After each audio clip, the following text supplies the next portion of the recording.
Meiosis is the process of preparing gametes for reproduction. So while it is a type of cell division, we are actually going to focus on the production of a different type of cell, genetically different from the parent, so that each cell is prepared to either become an egg or a sperm.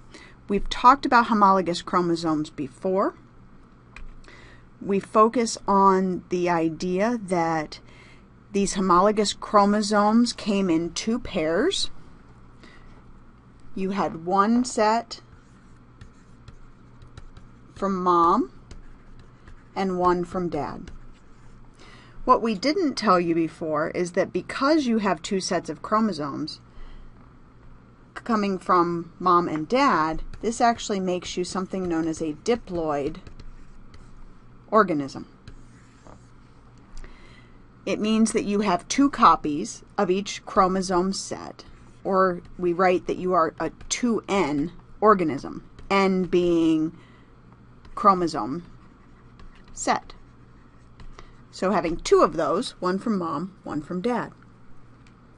Now, when we look at homologous chromosomes, we have talked before that these homologous chromosomes in these pairs are very important from the standpoint that they are similar but not identical.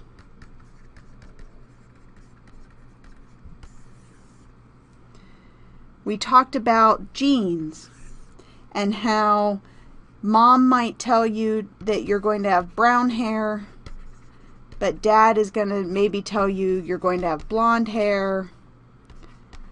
And those are what we call alleles or gene variation. And we use that so we are introducing a higher level of variation to the human population. But what we didn't mention to you is the fact that these genes actually have an address, so to speak, on each of your chromosomes. They're called a locus. This location or address associates chromosome number 1 through 22 for you. Remember, the 23rd set is X or Y. And then we look at a position on that chromosome. So maybe the pink end is 1, then 2, 3, 4, 5, and so on. Now, I think of this like houses on a street.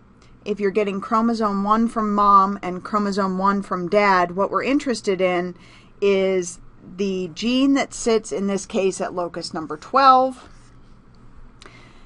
Mom says pink, dad says white.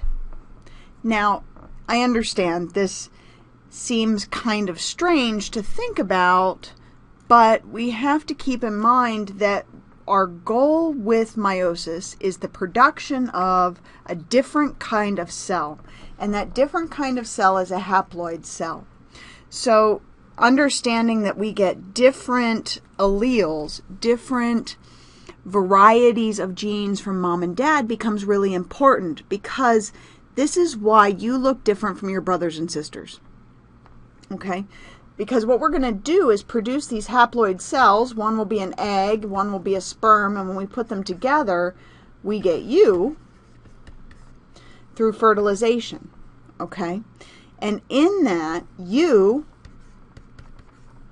are back to being a 2N or a diploid organism. This is critical. If we had an egg that was 2N and a sperm that was 2N and we made you would actually be 4N. That means that you had 4 copies of every single chromosome. You would have 92 chromosomes. Remember, number of chromosomes is species specific. If you have 92 chromosomes, you're no longer human. That's a problem. So we take this original parent cell and we're going to go through a process just like we did before of interphase. So we're going to grow, replicate DNA, and grow again. And then we're going to divide the cell. But instead of dividing the sister chromatids like we did before, we're actually going to divide the homologous chromosomes. So in meiosis 1, we divide homologous chromosomes. And this is actually going to half the number of chromosomes. Why? If we have 46 chromosomes in you, and you do DNA replication, you end up with 92 pairs, right? Or 92 sister chromatids, those X's, right? Well, when we do this, we'll show you that we're actually going to look at these sister chromatid X's as being these homologous chromosomes, and when we divide them, we're going to send half of them to one side and half to the other side into two new cells. So if you take 1/2 of 2n, you get 1n. Then we're going to go through a second meiosis without interphase. So there's no interphase here. So there's no growth. There's no replication. There's no more growth. We're simply going to just divide the cells again, and this time divide the sister chromatids like we did before in mitosis. Now, when we end up, each one of these cells for you is actually going to have 23 chromosomes in it.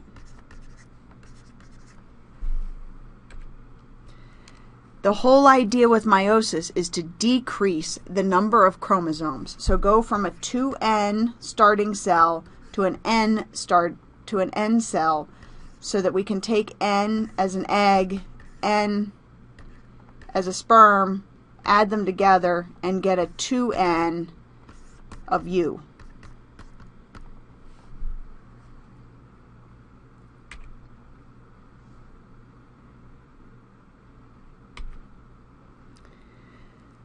We talked about interphase. We said that in order to start meiosis, we would do interphase. We'll do interphase whether you're doing meiosis or mitosis, it doesn't matter.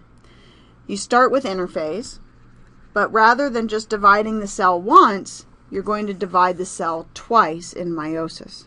And the whole idea is producing 4 daughter cells that are haploid. So my product that I'm after in meiosis is 4 daughter cells haploid. In mitosis, my product was 2 daughter cells diploid, and I wanted them to be genetically identical.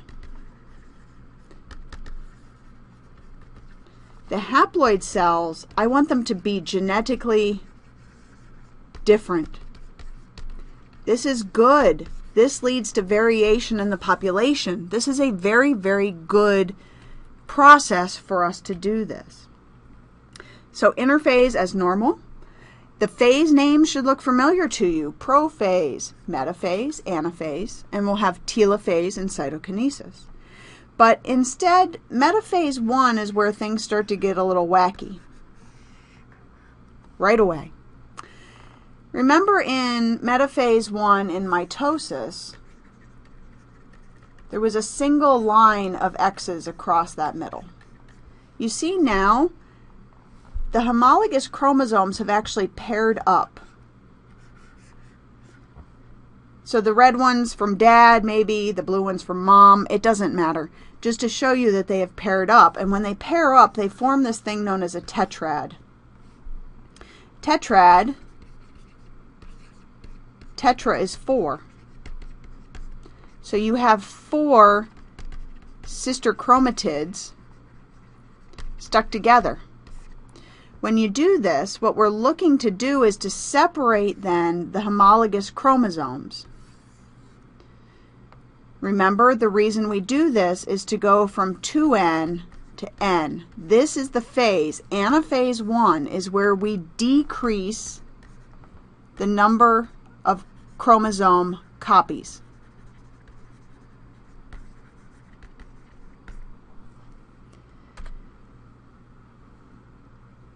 The other thing we need to think about that we'll talk about more in genetics is this idea in prophase 1 that this tetrad, you see the legs of these sister chromatids kind of overlap. This is important. This is something known as crossing over, or what some of you may know as recombination. This leads to high levels of genetic variability. This is very, very important in evolution, and we'll come back to that. Telophase 1, cytokinesis 1, the first time we go through this, splits out again. We're going to have a cleavage furrow, split out those two cells, and those two cells now, no interphase. There's no in between. Those cells go immediately into dividing again. And this time, this part is just like mitosis, but with fewer chromosomes for you.